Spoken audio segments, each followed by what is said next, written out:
Assalamualaikum warahmatullahi wabarakatuh. Di antara nikmat Allah Subhanahu wa taala yang Allah anugerahkan kepada Bani Israel adalah diberikannya Taurat kepada mereka. Wa id ataina Musal kitab, dan ingatlah ketika kami memberikan kepada Musa al-kitab, maksudnya Taurat. Wal Furqan, dan yang dimaksud Furqan di sini adalah mukjizat yang banyak yang Allah anugerahkan kepada Nabi Musa, dan mukjizat itu disaksikan Bani Israel. Tetapi Allah berkehendak dengan Taurat dan mukjizat itu la'allakum tahtadun, agar kalian memperoleh petunjuk. Sebaliknya Bani Israel justru tidak mengambil petunjuk dari Taurat dan juga dari mukjizat yang Allah anugerahkan kepada mereka. Salah satu bentuknya adalah ketika mereka melakukan kesyirikan dengan menyembah patung anak sapi Samiri. Dan Allah Subhanahu wa taala katakan, wa idz qala Musa liqaumihi ya qaumi innakum zalamtum anfusakum bittikhadikumul ijlah. Dan ingatlah ketika Musa berkata kepada kaumnya, wahai kaumku, kamu benar-benar telah menzalimi, maksudnya melakukan kesyirikan, karena tidak ada zalim yang lebih besar melebihi kesyirikan. Seperti ucapan Luqman Al-Hakim, ya bunayya la tusyrik billahi inna syirka la zulmun azim. Wahai anakku, jangan melakukan kesyirikan, karena kesyirikan itu kezaliman yang sangat besar. Fatubu ila bari'ikum, maka bertobatlah kalian kepada pencipta kalian. Bagaimana bentuk tobatnya? Faqtulu anfusakum, bunuhlah diri-diri kalian. Dzalikum khairul lakum inda barikum, itu lebih baik bagi kalian. Fataba alaikum innahu huwat tawwabur rahim, dia akan menerima tobatmu, sungguh dialah yang maha penerima tobat lagi maha penyayang.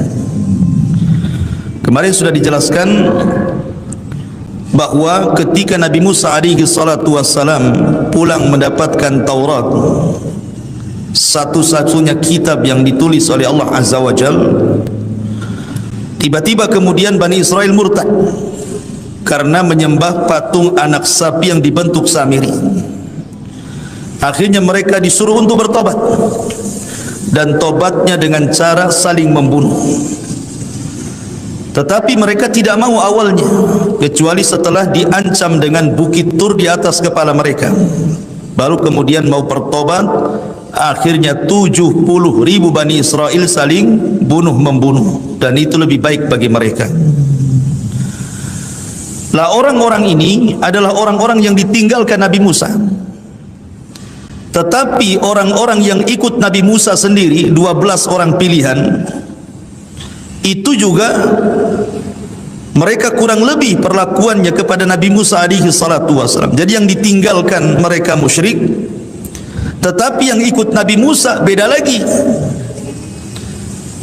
Maksiat mereka kepada Allah Azza wa Jalla. Bagaimana? Di sini dijelaskan. Wa idz qultum ya Musa lan nu'mina laka hatta narallaha jahra fa akhadhatkumus sa'iqatu wa antum tanzurun thumma ba'atsnakum min ba'di mautikum la'allakum tashkurun. Dan ingatlah ketika Musa berkata, dan ingatlah ketika kamu berkata kepada Musa, wahai Musa, kami tidak akan beriman kepadamu sebelum kami melihat Allah dengan jelas. Maka halilintar menyambar kalian sedang kalian menyaksikannya. Kemudian kami bangkitkan kalian setelah kalian mati agar kalian bersyukur. Begini ceritanya. Sampai di sini kemarin ceritanya. Jadi ketika Nabi Musa alaihi salatu wassalam meminta kepada Allah Subhanahu wa taala untuk dibuat undang-undang bagi Bani Israel, sama seperti kita Al-Quran undang-undang bagi kaum muslimin. Jadi Nabi Musa alaihi salatu wassalam membawa 12 orang pilihan. Memang termasuk murid-murid khususnya Nabi Musa. Diajak oleh Nabi Musa. Kemudian setelah dekat dengan Bukit Tur, maka mereka meminta kepada Nabi Musa alaihi salatu wassalam bahwa mereka tidak mau hanya mendapatkan hasil saja. Maksudnya bukan hanya sekedar Musa mendapatkan Taurat kemudian mereka membacanya dan melihatnya. Tidak mau hanya sebatas itu. Mereka ingin menyaksikan bagaimana Allah Subhanahu wa taala berjumpa dengan Nabi Musa. Terang-terangan Allah itu tampak di hadapan Nabi Musa dan mereka melihatnya. Dan ini kan sesuatu mustahil. Jangan lagi mereka. Nabi Musa pernah meminta kan sama. Nabi Musa pernah meminta kepada Allah Subhanahu wa taala agar Allah Subhanahu wa taala menampakkan dirinya kan. Tetapi Allah Subhanahu wa taala tidak menolak permintaan Musa, tetapi Allah hanya mengatakan lan tarani, engkau tidak bisa melihatku. Kemudian Allah Subhanahu wa taala mengatakan kepada Musa, walakin dur ilal jabal fa in istaqarra makanah fasawfa tarani. Tetapi lihatlah bukit berbatu itu wahai Musa. Kalau bukit berbatu itu tidak bergoncang, tidak hancur, pasti kau akan melihat aku. Maka Allah katakan falamma tajalla rabbuka lil jabali ja'alahu dakka wa sara Musa sa'iqa. Ketika Allah Subhanahu wa taala menampakkan dirinya kepada bukit berbatu itu, tiba-tiba bukit itu hancur. Dan karena dahsyatnya kehancuran bukit itu menjadikan Musa pingsan. Setelah Musa siuman, dia mengatakan tubtu ilaika, aku bertobat kepadamu ya Rabb, wa ana awwalul muslimin, dan saya cukup taat, dan wa ana awwalul mu'minin, cukup beriman saja. Artinya Musa sendiri tidak bisa melihat Allah kan? Tidak bisa melihat Allah. Tetapi masalahnya di sini orang-orang pilihan Nabi Musa ini meminta permintaan yang sama dengan Nabi Musa. Kok mereka kemudian dihantar halilintar sampai mati, tapi Musa tidak? Apa bedanya di sini? Orang-orang ini kan meminta kepada Nabi Musa dan mengatakan, ya Musa lan nu'mina laka hatta narallaha jahra. Wahai Musa, kami tidak akan beriman dengan kenabian sampai kami melihat Allah dengan jelas. Apa yang terjadi? Fa akhadhatkumus sa'iqatu wa antum tanzurun. Allah kirim halilintar, akhirnya membunuh mereka semua. Tapi ketika Musa meminta kepada Allah, Allah tidak kirim halilintar. Apa bedanya? Bedanya kalau orang ini, orang-orang pilihan Nabi Musa ini meminta kepada Musa untuk melihat Allah dengan jelas karena mereka inat. Mereka tidak ada niat baik. Tidak ada niat baik Bani Israel untuk melihat Allah Subhanahu wa taala. Hanya ingin istihza saja, mengolok-olok Nabi Musa. Tetapi permintaan Musa alaihi salatu wassalam bukan itu. Dia hanya kecintaan dia kepada Allah Subhanahu wa taala sehingga ingin melihat Allah, hanya itu saja. Sehingga hukumannya pun berbeda. Orang-orang yang minta diperlihatkan Allah, Allah kirim halilintar sehingga membunuh mereka semuanya. Tetapi Musa tidak. Karena Musa hanya kecintaan kepada Allah Azza wa Jalla, hanya ingin melihat itu saja. Makanya Allah azab orang-orang ini dan Allah tidak mengazab Nabi Musa. Kemudian Allah katakan, "Tsumma ba'atsnakum min ba'di mautikum la'allakum tashkurun." Setelah mereka Allah binasakan dengan halilintar itu, kemudian Allah bangkitkan kembali mereka setelah kematian mereka. Dan ini kuasa Allah Subhanahu wa taala bisa menghidupkan setelah kematian. Makanya sering saya katakan dalam surah Al-Baqarah ada 5 perkara yang menunjukkan kuasa Allah Subhanahu wa taala menghidupkan dari kematian. Pertama, kisah ini. Kisah Bani Israel yang meminta Diperlihatkan Allah dengan jelas, kemudian mereka dibinasakan, mereka dibunuh, kemudian dihidupkan kembali. Kemudian yang kedua, kisah Baqarah Bani Israel. Kisah sapi betina Bani Israel ketika ada seorang pejabat mati, kemudian ingin mencari siapa pembunuhnya. Kemudian mereka datang kepada Musa untuk disingkap kasusnya. Maka Musa berdoa kepada Allah, kemudian Allah perintahkan untuk menyembelih sapi betina. Tapi bukannya mereka langsung menyembelih, banyak tanya, apa warnanya, bagaimana usianya, macam mana sapi betinanya, macam-macam mereka tanya. Hampir-hampir mereka tidak bisa melakukannya. Tapi setelah kemudian mereka berhasil melakukannya, kemudian Musa pun menyuruh menyembelih sapi betina itu, kemudian memukulkan sebagian badannya kepada orang mati, tiba-tiba hidup. Tapi hidup sesaat, hanya menunjukkan siapa pembunuhnya, kemudian mati lagi. Ini kasus kedua. Kasus ketiga, kisah Nabi Hazkiel. Itu disebutkan juga dalam surah Al-Baqarah. Alam tara ilal ladzina kharaju min diyarihim wa hum ulufun hadarul maut. Ketika Bani Israel ditimpa taun, semacam wabah, mungkin kalau sekarang corona lah ya, banyak orang mati, sampai Allah membahasakan dengan kalimat uluf. Uluf itu bukan alfun, tapi uluf itu lebih banyak daripada alf. Alf itu 1000, ini ribuan yang mati. Kemudian yang selamat, mereka keluar dari negeri yang terkena wabah itu. Padahal Nabi SAW mengatakan, apabila dalam sebuah daerah terjangkit wabah, yang di dalam jangan keluar, kan begitu ya, dan di luar jangan ke dalam. Bani Israel ini keluar mereka karena takut terkena wabah. Rupanya mereka keluar ke sebuah padang, di situ malaikat maut sudah menunggunya. Tidak mati kena taun, mati pula kena malakul maut. Akhirnya yang menyelamatkan diri itu malah mati kena malakul maut. Dari sini kata para ulama, al-hadharu la yamna'ul qadara. Menghindar dari kematian itu tidak menghalangi takdir kematian. Kan itu ya. Tidak mati dengan wabah corona, mati dengan yang lain, gitu maksudnya. Ya.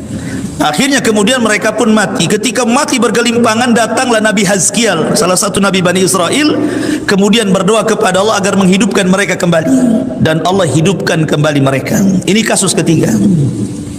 Kasus keempat adalah cerita Nabi Uzair, masih dalam Al-Baqarah, di mana Allah Subhanahu wa taala menceritakan dengan detail kisah Nabi Uzair yang diwafatkan 1 abad itu.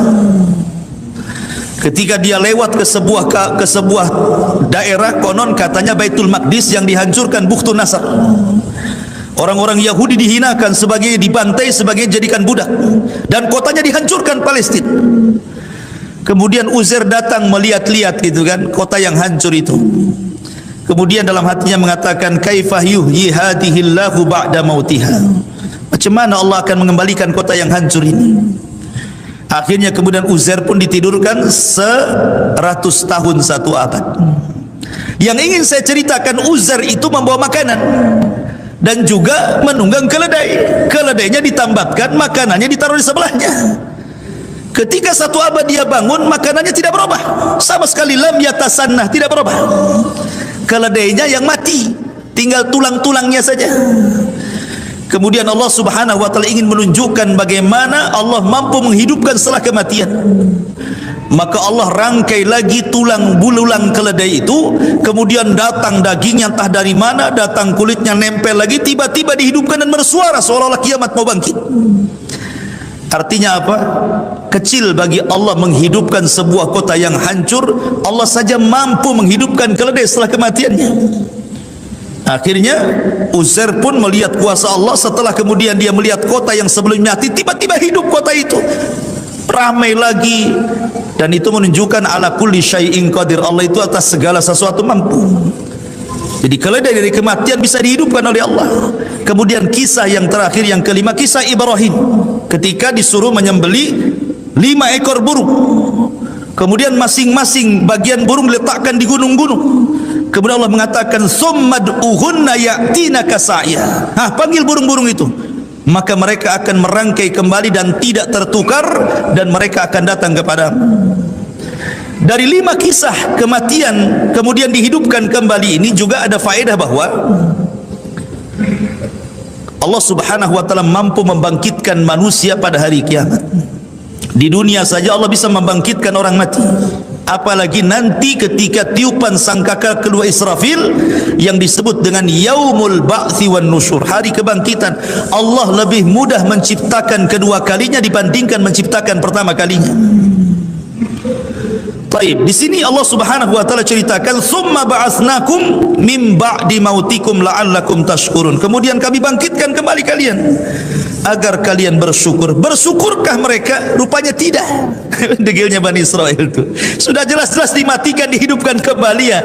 Bukannya malah bertobat, makin israr terus-menerus di dalam kekufuran. Ma'asyiral muslimin yang dimuliakan Allah Azza wa Jalla. Kemudian Allah mengatakan kisah lain. Wa dhallalna 'alaikumul ghamama wa anzalna 'alaikumul manna wassalwa kulu min thayyibati ma razaqnakum wa ma zalamuna walakin kanu anfusahum yadhlimun. Dan kami menaungi kamu dengan awan, dan kami menurunkan kepadamu manna dan salwa. Makanlah dari manna dan salwa itu rizki yang baik dari Allah yang telah kami berikan kepada kalian. Maka mereka tidak mendolimi kami, tetapi justru merekalah yang mendolimi diri mereka sendiri. Ma'asyiral muslimin yang dimuliakan Allah Subhanahu wa taala, di sini ada kisah menarik. Jadi kisah ini adalah kisah daripada Yusha ibn Nun. Jadi kisah ini kisah Yusha ibn Nun. Tapi sebelum saya masuk kepada kisah Yusha ibn Nun ini, jadi Bani Israel ini mereka berhasil diseberangkan oleh Musa dari kejaran Firaun. Kemudian mereka sudah mendekati Palestina. Artinya mereka itu sudah dekat dengan Baitul Maqdis, tetapi terhalang oleh sebuah kota namanya Ariha. Kota tertua di dunia namanya Ariha. Lah Ariha ini dikuasai oleh orang-orang Amalikoh. Orang-orang Amalikoh ini orang keturunan dari kaum Ad. Orangnya besar-besar. Kaum Ad kan ma'ruf ya. Kaum Ad, kaum Samud itu kan orangnya besar-besar. Dan pemimpinnya namanya Uwaz ibn Unuk. Uwaz ibn Unuk, raksasa ya, besar badannya. Jadi kaum Amalikoh itu besar-besar karena mereka keturunan kaum Ad, orang Arab. Dari sini kita menunjukkan bahwa sebenarnya Palestina ini kalau mengurut kepada sejarah, orang yang pertama menduduki Palestina itu bangsa Arab, bukan orang Yahudi. Jadi kalau sekarang orang-orang Yahudi kemudian hendak mencaplok Palestina, kemudian mereka hendak membuat Palestina itu jadikan kota mereka, Baitul Maqdis mau dijadikan ibu kota rayanya orang-orang Israel, itu tidak benar. Mereka itu menjajah. Tapi mereka memutarkan sejarah seolah-olah mereka pemilik Palestina dan Baitul Maqdis. Tidak. Yang pertama kali menempati Palestina itu orang-orang Amalikoh. Orang Amalikoh itu turunan Ad dan mereka orang Arab. Jadi orang Arab yang berhak dengan tanah Palestina. Ya. Lah Musa ini harus menghadapi mereka. Ini kan orang yang raksasa-raksasa nih, besar-besar orangnya, keturunan Ad. Lah di situ melihat pasukan Musa banyak juga, orang-orang Amalikoh, orang-orang Jababirah ini ya sedikit ciut juga sebenarnya, sama-sama takut gitu. Jadi orang Amalikoh juga takut sama Musa dan Bani Israel pun takut sama mereka ya. Jadi di tengah-tengah orang Amalikoh ini ada orang yang mustajabud doa. Kalau berdoa mustajab doanya, karena menguasai Ismul A'zam, menguasai nama-nama Allah Subhanahu wa taala yang sangat agung. Dalam Islam itu ada juga Ismul A'zam. Ada yang mengatakan Ismul A'zam itu Al-Hayyu Al-Qayyum. Ada juga yang mengatakan Allah dan macam-macam. Yang jelas Allah sembunyikan di antara 99 nama, mana Ismul A'zam tidak tahu kita. Karena itu pernah ditanyakan oleh sahabat kepada Ummul Mukmin Aisyah radhiyallahu anha, wahai Aisyah, Ismul A'zam dalam Asmaul Husna itu mana? Yang mana satu? Ar-Rahman ka, Ar-Rahim ka, Ar-Razzaq ka, Al-Ghafur ka, Al-Hayyu, Al-Qayyum? Yang mana satu? Sebab gini, kalau kita tahu itu Ismul A'zam, tentu kita mudah berdoa, karena siapapun yang menggunakan Ismul A'zam dalam doa, mustajab doanya. Aisyah radhiyallahu anha hanya mengisyaratkan dengan membuat semacam perbandingan dengan Lailatul Qadar. Sebagaimana Lailatul Qadar disembunyikan oleh Allah Azza wa Jalla, kita tidak tahu Lailatul Qadar itu malam apa, malam keberapa kan? Rasul hanya menunjukkan 10 akhir Ramadan. Bisa 21, bisa 23, bisa 25, 27, 29, wallahu alam. Di malam mana? Sebagaimana Allah sembunyikan Lailatul Qadar di 10 akhir Ramadan, begitu juga Ismul A'zam, nama yang agung dalam 99 nama itu, yang satu yang mana satu tidak tahu. Makanya kalau ingin berdoa dan ingin bertepatan dengan Ismul A'zam, ya baca aja semua Asmaul Husna. Nanti akan kena juga kan gitu ya. Jadi ada seorang laki-laki di tengah-tengah Amalikah ini, namanya Bal'am ibn Ba'urah. Bal'am ibn Ba'urah, orang alim. Konon katanya dia salah satu dari muridnya Nabi Musa yang disuruh berdakwah di Amalikah ini. Wallahu alam. Yang jelas ini kisah Israeliat. Akhirnya kemudian orang-orang Amalikah ini datang kepada Bal'am ibn Ba'urah dan mengatakan, ya Bal'am, Musa sudah sampai di Bukit Husban. Bukit Husban itu kan terbentang lebar gitu ya. Artinya sudah dekat dengan kita. Jangan-jangan Musa akan datang kemari menyerbu kita, mengeluarkan kita dari sini. Engkau kan seorang alim, penguasa Ismul A'zam, berdoalah kejelekan kepada Musa dan kaumnya. Akhirnya kemudian Bal'am ibn Ba'urah tidak mau dan mengatakan, celaka kalian, dia Nabi Allah, tidak mungkin saya berdoa keburukan kepada Nabi Allah. Tapi karena kemudian didesak, dikasih harta, dikasih jabatan, dikasih dunia, lama-lama ciut. Lihat bagaimana fitnah dunia. Terkadang orang yang istiqomah bisa berubah. Fitnah dunia ini ngeri gitu ya. Ustadz, kiai, tokoh agama ini kalau sudah masuk urusan politik dunia, sebentar saja itu hilang agamanya ya. Jadi Bal'am ibn Ba'urah akhirnya mau kemudian mendoakan kejelekan kepada Musa, tapi doanya selalu kepleset, tidak bisa. Yang didoakan Musa, bukan orang lain. Nabi Allah ulul azmi, seorang Rasul kalimullah, macam mana didoakan keburukan? Akhirnya Bal'am merasa tidak dikabulkan doanya, dia pun mengatakan, khasirtu dunya wal akhirah, aduh aku sudah rugi dunia, rugi akhirat katanya. Jadi rugi dua-duanya gitu ya, karena sudah gak mempan lagi doanya. Makanya kisah Bal'am ini, ma'asyiral muslimin yang dimuliakan Allah Subhanahu wa taala, dijelaskan di dalam Al-Qur'an kan, bagaimana Bal'am ini dikatakan fansalakha minha fakana minal ghawin. Maka Bal'am tiba-tiba insalah. Insalah itu seperti ular kalau mau ganti kulit, kulitnya ditinggal, badannya pergi. Itu insalah namanya. Jadi imannya ditanggalkan, takwanya ditanggalkan, ilmunya ditanggalkan, jadi orang jahat. Bal'am bin Ba'urah. Bahkan Allah mengatakan fa'atba'ahu syaitan. Fa'atba'ahu syaitan, setan yang ikut dia, bukan dia ikut setan. Si Bal'am ini. Ya. Akhirnya karena tidak bisa, akhirnya Bal'am pun membuat siasat dengan cara meminta kepada gadis-gadis Amalikah untuk pergi pura-pura berniaga ke pasukan Musa, ke tenda-tenda Musa, cari orang pilihan Musa, suruh berzina satu saja sudah cukup. Akhirnya kemudian diutuslah wanita-wanita cantik itu, pura-pura jualan ini, jual makanan ke pasukan Musa. Rupanya salah satu orang pilihan Musa tergoda dengan wanita Amalikah, berzinah pula dia di situ. Akhirnya dengan berzinah itulah Bal'am berhasil menghancurkan Musa dan Bani Israel. Dikirimlah azab kepada Bani Israel. Dikirim azab kepada Bani Israel. Apa azabnya? Yatihuna fil ardi arba'ina sanatan. Mereka dibuat linglung di negeri linglung. Mereka tinggal di padang pasir tapi tidak bisa keluar dari padang pasir. Jadi kalau kita ini di Batam nih, mau ke Tanjung Pinang itu putar-putar di Batam aja, nggak sampai-sampai ke Tanjung Pinang, muter-muter di situ saja. Itu namanya tih, namanya ardut tih. Saya bahasakan dengan bumi linglung, nggak bisa keluar dari situ. Pokoknya mau kemana saja balik lagi ke situ. Bukan setahun 2 tahun, arba'ina sanatan, 40 tahun mereka tidak bisa keluar dari situ. Gara-gara satu maksiat menghancurkan satu negara. Satu yang salah semua kena. Wattaqu fitnatan la tusibannal ladzina zalamu minkum khassa. Takutlah kepada fitnah yang kalau Allah timpakan bukan hanya orang zalim saja yang terkena, orang baik pun terkena imbasnya. Makanya pentingnya al-amru bil ma'ruf wan nahyu anil munkar. Ajak manusia kepada kebaikan, cegah juga kemungkarannya. Ya. Karena mengajak manusia kepada kebaikan gampang, tapi mencegah dari kemungkaran ini yang susah.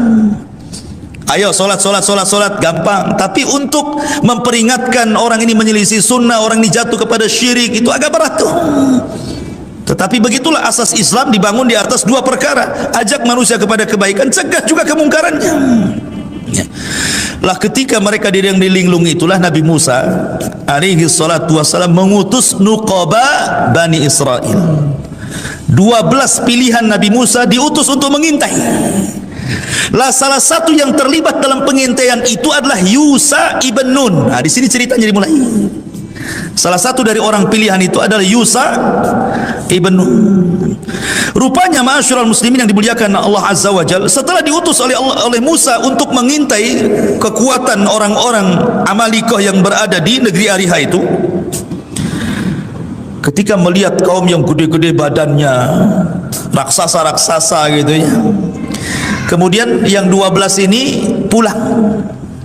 Yang 10 sudah diperingatkan Nabi Musa, jangan bercerita tentang pasukan Amalikoh yang gede-gede, nanti Bani Israel ciut, nggak mau melawan. Ngapain kita ngelawan raksasa kan itu ya, nengok aja udah takut apalagi perang gitu. Musa mengatakan jangan cerita, jangan disebarkan, karena Allah Subhanahu wa taala sudah mewahyukan kepadaku kita akan menang perang. Sebenarnya Musa sudah meyakinkan kita menang perang, tapi jangan disebarkan, nanti akan mengalami ketakutan orang-orang ini. Akhirnya kemudian yang 10 orang kurang ajar pula, malah diberitahu kepada keluarganya, pamannya, ponaannya, akhirnya akan menyebar ya kan.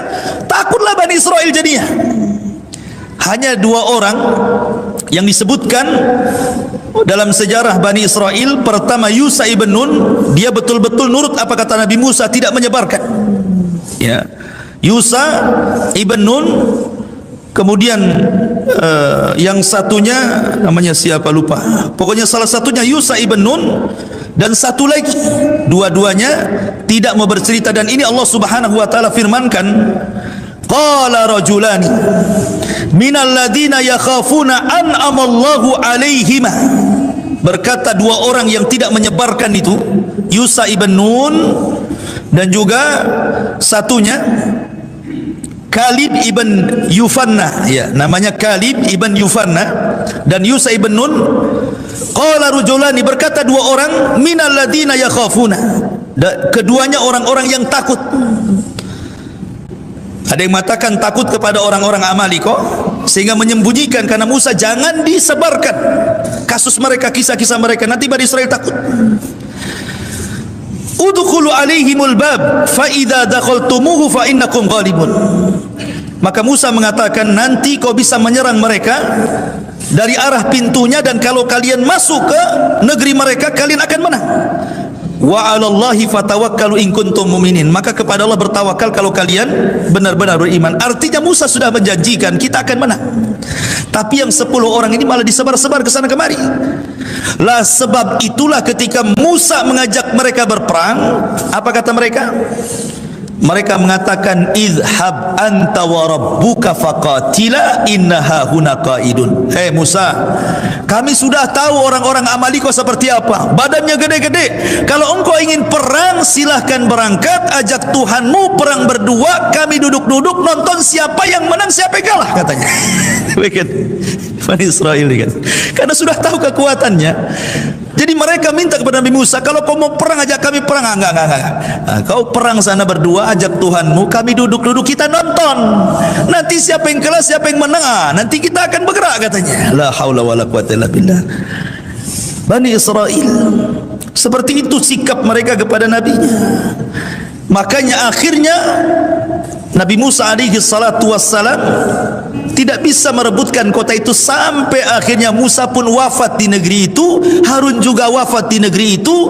Dan sebelum wafat itulah Musa berpesan kepada Yusha ibn Nun, karena dia di antara dua orang yang nurut kepada Nabi Musa. Dan Yusha ibn Nun adalah salah satu di Quran, memang tidak banyak diceritakan, hanya dalam satu ayat Yusha ibn Nun itu, ketika Allah Subhanahu wa taala mengatakan wa idz qala Musa li fatahu, ketika Musa berkata kepada pembantunya ketika hendak mencari Khidir.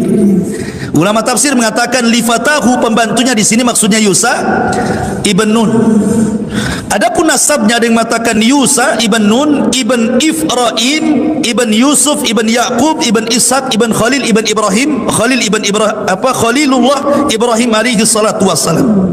Jadi dia Yusha, putra Nun, putra Ifraim, putra Nabi Yusuf, putra Yaqub, putra Ishaq, putra Khalilullah Ibrahim. Ini satu riwayat. Ada yang mengatakan dia adalah anak saudari daripada Nabi Musa. Jadi dia yang diwasiati oleh Musa sepeninggalnya serbu orang-orang Amalika itu, bunuh raja-rajanya. Makanya kemudian yang berhasil membukakan Palestina itu, Baitul Maqdis, adalah Yusha ibn Nun, bukan Nabi Musa, karena Musa sudah meninggal di Arduti. Lah ayat yang kita ceritakan ini, wa dhallalna 'alaikumul ghamama wa anzalna 'alaikumul manna wassalwa, ini cerita ketika mereka berada di negeri linglung, ketika mereka diazab tidak bisa keluar dari negeri linglung itu. Bayangkan padang pasir, ikhwan. Padang pasir itu tidak ada satu tumbuhan hidup, burung pun tidak ada lewat di situ, kemudian air pun tidak ada, apa yang dimakan, apa yang diminum. Mereka juga tidak bisa bernaung di sebuah pohon. Mereka kepanasan. Akhirnya kemudian mereka mengatakan kepada Musa alaihi salatu wassalam, aina ta'am ya Musa, di mana makanan wahai Musa, kita tidak ada makanan. Ya. Maka kemudian Allah Subhanahu wa taala memberikan kepada mereka makanan yang namanya manna dan salwa. Apa itu manna? Manna itu ditumbuhkan satu pohon, ya. Kemudian ada buahnya, dan buah itu mengeluarkan air dan rasanya sama dengan madu. Adapun salwa itu burung. Jadi Allah Subhanahu wa taala kirim burung banyak-banyak dan mudah ditangkap. Ya, mudah ditangkap, disembelih, kemudian mereka makan, dibakar. Ya, jadi setiap hari seperti itu. Jadi kalau mereka makan kapan saja, mau siang, mau pagi, mau sore, mau malam, tinggal metik, tinggal nangkap burung, tidak perlu dijerat gitu ya, tinggal disembelih, dibakar, dimakan. Bayangkan, mereka tidak perlu lelah, tidak perlu capek nyari rizki, nyari uang untuk beli makanan. Makanan sudah ada di hadapan mereka. Dan ini nikmat yang Allah anugerahkan kepada Bani Israel. Kemudian mereka mengatakan, "Taib ya Musa, ini makanan sudah ada daging burung, sudah ada buah yang rasanya kayak madu gitu ya. Aina syarab, lalu di mana minuman?" Maka kemudian Musa pun oleh Allah Subhanahu wa taala disuruh untuk memukulkan tongkatnya. Tiba-tiba ketika dipungkulkan ke batu, keluarlah 12 mata air. Kenapa mesti 12? Ketika Musa memukulkan lautan, 12 jalan. Ketika kemudian memukulkan batu, 12 air mata air. Ya, karena Bani Israel satu kabilah dengan kabilahnya itu tidak akur, suka perang gitu ya. Maka mereka dibuat sendiri-sendiri oleh Nabi Musa. Nah, mata air kamu sebelah sana. Oh, kamu kabilah Ruben sana, kabilah Samun di sana, kabilah Lawi di sana, kabilah Yahuda di sana, kabilah Zabulun di sana, kabilah Yasakir di sana gitu ya. Kabilah siapa lagi? Jad, kabilah Ashir, kabilah Yusuf, kabilah Binyamin, kabilah Naftali, kabilah Dan gitu ya. Jadi 12 kabilah ini disendiri-sendirikan tuh. Jadi supaya tidak saling rebutan. Coba nikmat mana lagi? Fabi ayyi ala'i rabbikuma tukadziban. Nikmat mana lagi yang kalian dustakan? Makanan tinggal ngambil, minuman tinggal minum gitu ya. Itu nikmat Allah. Makanya Allah Subhanahu wa taala kemudian menjelaskan bagaimana itu nikmat besar. Kemudian mereka mengatakan, ya Musa, ainal ghamam? Kita ini nggak ada rumah, nggak ada tenda. Ini matahari terik panas nih katanya. Gimana caranya supaya kita tidak panas? Permintaan Bani Israel ini aneh-aneh. Maka Musa meminta kepada Allah untuk dinaungi. Fadhallalna alaikumul ghamam. Datang awan. Akhirnya mereka sudah tidak panas lagi dengan adanya awan, matahari di balik awan. Dah nggak panas sudah. Walaupun tidak ada rumah, tidak panas. Sudah dikasih makan, dikasih minuman, dikasih naungan, mereka masih tanya, aina saub, di mana pakaian kami? Pakai ini aja katanya. Subhanallah, Bani Israel minta semua sama Nabi Musa, diberi. Akhirnya turun pakaian itu tidak pernah usang, tidak pernah robek. Ya, kalau kecil besar sendiri. Pokoknya nikmat luar biasa ya, yang Allah Subhanahu wa taala anugerahkan kepada mereka.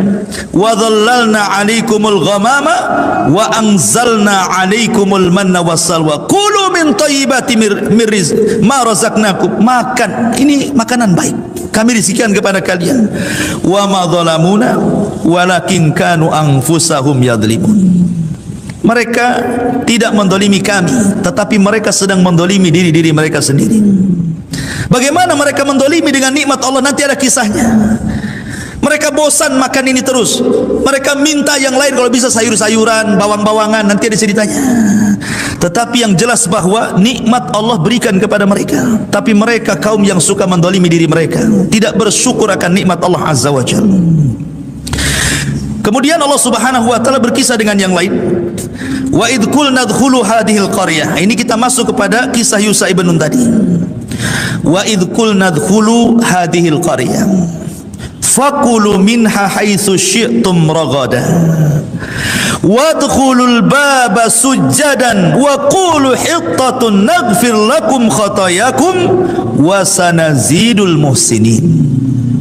Dan ingatlah ketika kami berfirman, masuklah ke negeri ini, maksudnya Baitul Maqdis, maka makanlah dengan nikmat dari berbagai macam makanan yang ada di sana sesukamu, dan masukilah pintu gerbangnya sambil membungkuk, dan katakanlah, bebaskanlah kami dari dosa-dosa kami, niscaya kami ampuni kesalahan kalian, dan kami akan menambah karunia bagi orang-orang yang berbuat baik. Jadi ketika Musa sudah wafat, Harun sudah wafat, kemudian Musa mewasiatkan kepada Yusha ibn Nun agar memimpin Bani Israel, dan generasi pengecut sudah mati, datang generasi pemberani. Generasi pemberani datang. Maka Yusha ibn Nun kemudian menggerakkan pasukan untuk menggempur Ariha, karena itu syaratnya supaya Baitul Maqdis dikuasai. Maka kemudian ketika Yusha ibn Nun memimpin pasukan melawan orang-orang Amalika, penguasa Ariha yang dipimpin oleh Uwais ibn Unuk, itu berhasil. Masalahnya peperangan sengit itu terjadi di hari Jumat. Peperangan sengit itu terjadi di hari Jumat. Sementara waktu sudah mendekati terbenamnya matahari.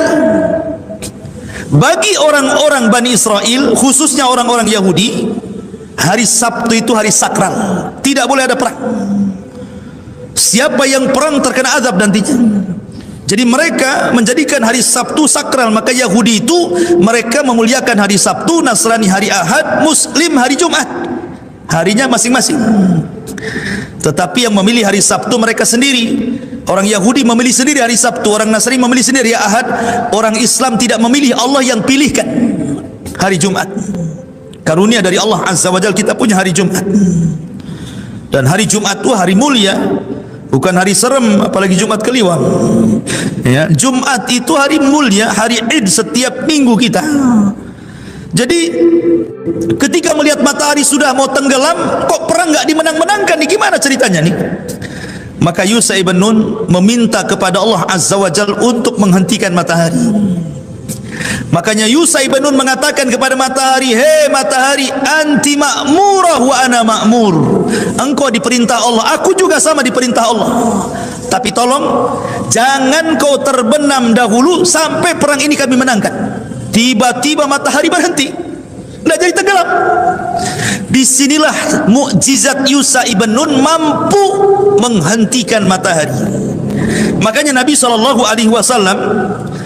mengatakan kepada Yusha ibn Nun, tidak ada satu manusia pun yang mampu menghentikan matahari kecuali kepada Yusha ibn Nun, kata Nabi. Itu mukjizatnya. Mukjizat Yusha ibn Nun itu bisa menghentikan matahari. Dia matahari enggak tenggelam-tenggelam. Sampai akhirnya perang menang. Baru tenggelam mataharinya. Gitu ya. Masuk hari Sabtu, berarti sudah tidak ada larangan berperang lagi. Ya, sudah selesai perangnya kan? Berarti sudah harus berhenti, tidak boleh perang lagi. Alhamdulillah sudah menang perangnya. Maka raja-raja Amalika yang bekerja sama dengan Bal'am ibn Ba'urah semua dibantai oleh Yusha ibn Nun, sehingga Ariha dikuasai oleh Bani Israel di bawah kekuasaan Yusha ibn Nun. Lah dari Ariha ke Baitul Maqdis sudah dekat. Maka Baitul Maqdis pun kemudian dikuasai. Lah, sebelum masuk ke Baitul Maqdis, di sini cerita dimulai. Wa id kul nadkhulu hadhil qaryah. Dan ingatlah ketika kami firmankan masuklah ke negeri ini, maksudnya Baitul Maqdis. Fakulu minha haitsu syi'tum ragadan. Di negeri itu kaya, banyak makanan, banyak minuman. Kalian sudah sengsara di negeri linglung, susah mau cari makan, susah mau minum enak. Negeri itu negeri kaya, makanan apa saja ada, kalian tinggal makan. Syaratnya dua. Yusha ibn Nun meminta Bani Israel cuma dua syarat. Ya. Pertama, wadkhulul baba sujjadan. Pertama, mereka disuruh sujud. Maksud sujud di sini bukan sujud yang kita ma'ruf, maksudnya disuruh merendahkan diri, menunduk sedikit supaya merasa syukur kepada Allah. Allah sudah membukakan Baitul Maqdis kepada mereka. Setelah bergenerasi, baru mereka yang bisa berhasil membuka Baitul Maqdis. Disuruh bersyukur dengan cara khudu. Sujud itu artinya khudu, merendahkan diri kepada Allah, bersyukur kepada Allah Azza wa Jalla. Dari sini perbuatan, disuruh untuk melakukan sujud, ini perbuatan. Yang kedua, perkataan. Wa qulu hittatun. Dan katakanlah hittah. Hittah itu artinya, ya Allah ampuni dosa-dosa kami. Allahumma khutta lana khatayana. Ya Allah ampunilah dosa-dosa kami. Tapi dua-duanya ditentang oleh Bani Israel. Pertama disuruh sujud, nunduk tidak mau, malah mereka berbalik, berjalan nungging. Kurang ajar enggak tuh? Kata Yusha ibn Nun, suruh nunduk malah berbalik, nungging pula dia ke belakang. Satu. Yang kedua, disuruh membaca hittah, malah mereka mengganti hintah. Hintah itu artinya gandum. Maksudnya hintah itu perkataan, ya Allah beri makan kami. Disuruh mengucap ya Allah ampuni dosa kami, malah diganti ya Allah beri makan kami. Bani Israel kan, disuruh maju nunduk malah nungging. Disuruh ngomong ya Allah ampuni dosa, ya Allah mana makanan, katanya. Itulah Bani Israel. Makanya Allah mengatakan naghfir lakum khotoyakum wa sanazil. Kalau kalian melakukan dua syarat ini, kami akan ampun dosa kalian, kami tambah kebaikan kalian. Tapi Bani Israel ini memang kurang ajar. Ya. Sudah Baitul Maqdis, capek-capek mereka mengalahkan Ariha dengan Amalikohnya, kemudian membebaskan Baitul Maqdis dengan mudah. Ini kan bersyukur karena mereka sudah sulit hidupnya di negeri linglung, itu sudah sulit. Nah, sekarang mereka dihadapkan dengan kekayaan yang luar biasa. Tiba-tiba apa? Tiba-tiba mereka pun mendolimi diri mereka. Allah katakan fabaddalal ladzina zalamu qawlan ghairal ladzi qila lahum fa anzalna 'alal ladzina zalamu rijzan minas sama'i bima kanu yafsukun. Lalu orang-orang yang zalim menggantikan perintah dengan perintah lain. Disuruh hittah dibaca hintah. Disuruh ya Allah ampuni dosaku, malah ya Allah mana makanan. Makanya fa anzalna 'alal ladzina zalamu, Allah turunkan kepada orang-orang yang berbuat zalim rijzan, maksudnya azab. Minas sama, Allah turunkan dari langit azab. Apa azabnya? Seketika Allah kirim penyakit taun. Allah sebar wabah taun, 70.000 mati. Ketika mereka tidak mau melaksanakan dua perkara ini, langsung total Allah mengirim taun. Mati semua bergelimpangan 70.000 orang tuh. Makanya Allah mengatakan bima kanu yafsukun, karena mereka berbuat fasik, tidak menjalankan perintah nabinya, justru bermaksiat kepada nabinya. Makanya ciri khas Bani Israel yang sekarang ada pada orang-orang Yahudi, fariqan kadzabtum wa fariqan taqtulun. Sebagian kalian mendustakan para nabi, sebagian kalian membunuh para nabi. Karena ribuan Bani Israel banyak membunuh ribuan para nabi, mendustakan syariatnya, seperti kasus ini, ya. Ma'asyiral muslimin yang dimuliakan Allah Subhanahu wa taala. Kemudian pada ayat 60-nya balik lagi cerita kepada negeri linglung. Wa idistasqa Musa liqaumihi faqul nadrib bi asaqal hajar fanfajarat min husnata asyrata aynan qad alima kullu unasin masyrabahum kulu washrabu min rizqillahi wa la ta'thaw fil ardi mufsidin. Dan ingatlah ketika Musa memohon air untuk kaumnya, lalu kami berfirman, pukullah batu itu dengan tongkatmu, maka memancarlah daripadanya 12 mata air. Setiap suku telah mengetahui tempat minumnya masing-masing. Makanlah dan minumlah dari rizki yang diberikan Allah, dan janganlah kamu melakukan kejahatan di bumi dengan berbuat kerusakan. Tetapi nikmat yang besar, air itu nikmat yang besar, ikhwan. Wa ja'alna al-ma' kulla syai'in hayyin. Kami jadikan air itu segala sesuatu kan bisa hidup. Tidak ada nikmat melebihi air.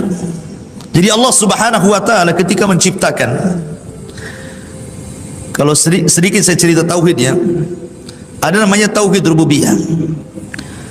Salah satu makna rububiyah adalah Allah al-Khaliq, Allah itu pencipta. Dan ketika Allah menciptakan makhluk itu ada dua. Pertama, Allah menciptakan yang disebut dengan usulul khalqi namanya, usulul khalqi. Kemudian ada furu'ul khalqi. Apa sih usulul khalqi dengan furu'ul khalqi itu? Usulul khalqi itu maksudnya Allah menciptakan asal makhluk dulu. Asal makhluk apa? Pertama Allah ciptakan arasy. Yang kedua Allah ciptakan air, di bawah arasy ada air. Kemudian yang ketiga Allah Subhanahu wa taala ciptakan setelah ini kolam, lauhil mahfud. Kemudian setelah itu Allah ciptakan apa namanya, an-nar, api. Kemudian setelah itu Allah ciptakan nur, cahaya. Ini namanya usulul khalqi namanya. Usulul khalqi. Inilah, dari sinilah tercipta segalanya. Ya. Ada yang Allah ciptakan kun fayakun, jadi maka jadilah. Aras kun fayakun, jadi maka jadilah. Air kun fayakun, jadi maka jadilah. Kemudian kolam, kemudian lauhil mahfuz juga sama. Kemudian api, kemudian cahaya kun fayakun.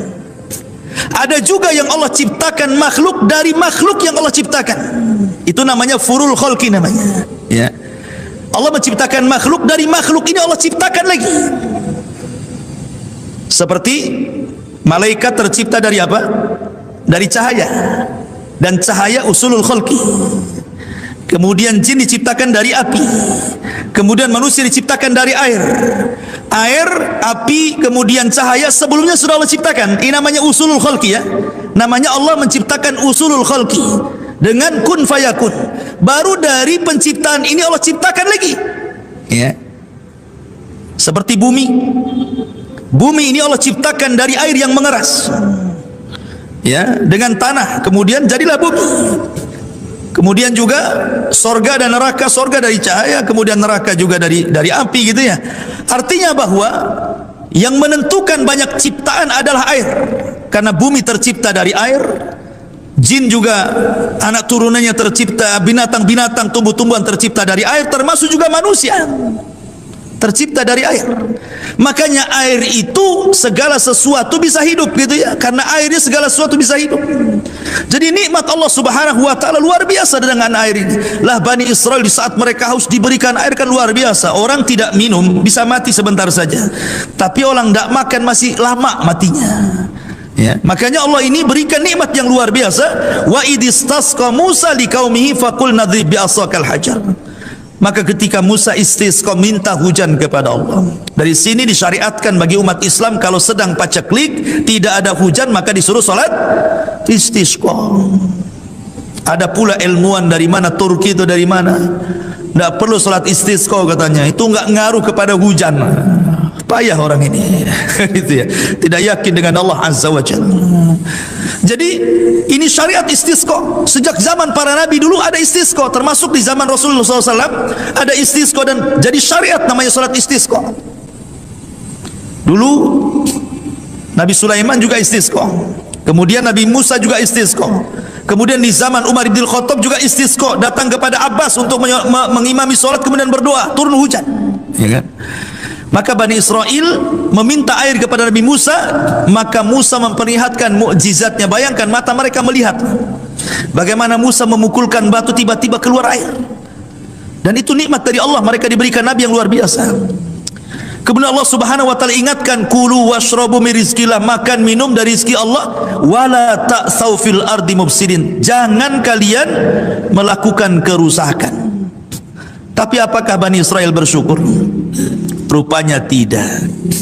Perhatikan nih, ini ayat terakhir baru kita tanya jawab. Mereka sudah diberikan makanan manna dan salwa, mereka sudah diberikan minuman, mereka sudah diberikan naungan, mereka sudah diberikan apa? Diberikan pakaian. Tiba-tiba mereka mengatakan kepada Musa, wa idh qultum ya Musa lan nasbiru ala ta'amin wahid fad'u lana rabbaka yukhrij lana mimma tumbitul ardu min baqliha wa kisaiha wa fumiha wa adasiha wa basaliha qala atastabdiluna alladhi huwa adna billadhi huwa khairun ihbitu misra fa inna lakum ma sa'altum wa dhuribat alaihimudz dhillatu wal maskanatu wa ba'u bi ghadabin min Allah dzalika bi annahum kanu yakfuruna bi ayatillahi wa yaqtuluna an-nabiyina bighairi haqq dzalika bima asaw wa kanu ya'tadun.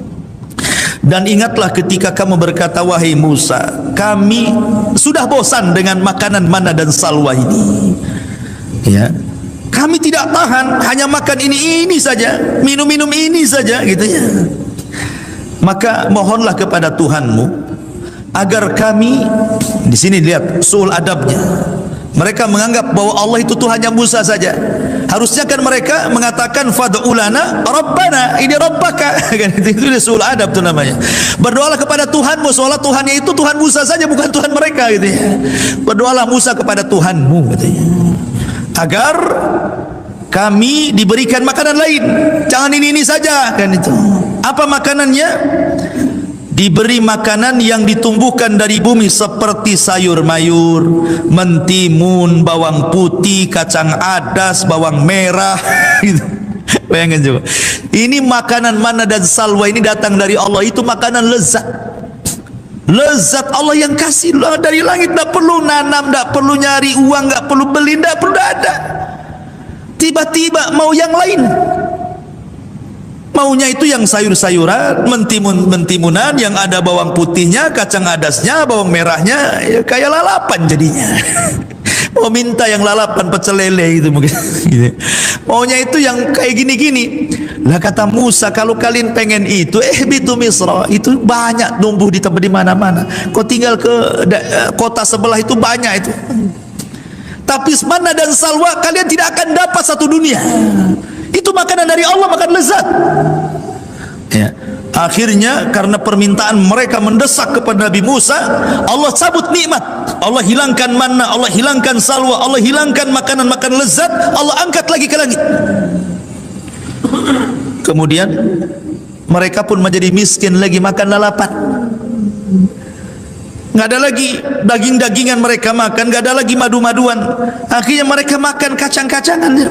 Nah, makanya Allah mengatakan, ya, ketika mereka mengatakan agar Dia memberi kami apa yang ditumbuhkan bumi seperti sayur mayur, mentimun, bawang putih, kacang adas, bawang merah, Musa menjawab, apakah kalian meminta sesuatu yang buruk sebagai ganti dari sesuatu yang baik? Bodoh kalian ini makanan lezat, kalian pula cari makanan yang tidak lezat. Kalau hanya itu, pergilah kalian ke kota sebelah, pasti kamu akan dapat makanan itu. Gara-gara itulah akhirnya apa? wa dhuribat alaihimudz zillatu wal maskanatu wa ba'u bi ghadabim minallah. Kemudian mereka ditimpa kenistaan, kemiskinan, dan mereka kembali mendapatkan murka dari Allah. Hidupnya sengsara lagi, dicabut makanan, dicabut minuman, dicabut awan, kemudian susah pula mereka hidup, air sudah mulai sedikit, pokoknya dibuat miskin oleh Allah. Harusnya mereka ketika diberikan nikmat itu kan, la in syakartum la azidannakum wa la in kafartum inna adzabi lasyadid, kan itu. Dan ini kaidah umum, siapapun antum diberikan nikmat bersyukur, Allah tambah. Antum punya istri satu bersyukur, nanti Allah tambah, kan itu. Kalau kufur dengan yang satu nggak akan ditambah. Artinya bahwa nikmat apapun kalau kita bersyukur pasti Allah tambah. Tapi kalau kalian kufur seperti Bani Israel ini, ya tunggu saja, azab Allah akan menimpa mereka, waba'u bi ghadabim minallah, dan mereka mendapatkan murka. Sampai hari ini Yahudi itu dimurkai Allah, sehingga Allah senantiasa menyuruh kita membaca ghairil maghdubi alaihim waladhdallin. Tetap maghdub sampai hari ini kita menyebut ghairul maghdub. Siapa maghdub itu? Yahudi. Ya Allah, janganlah seperti orang-orang yang dimurkai. Waba'u bi ghadabi minallah. Siapa mereka? Yahudi. Mereka senantiasa dimurkai sampai hari ini oleh Allah Subhanahu wa taala. Dzalika bima asaw wa kanu ya'tadun. Yang demikian itu karena mereka durhaka dan melampaui batas. Wallahu a'lam. Ini di antara sedikit kisah Bani Israel. Baik, cukup. Subhanakallahumma bihamdika asyhadu an la ilaha illa anta astaghfiruka wa atubu ilaik. Allahu ta'ala. Assalamualaikum warahmatullahi wabarakatuh.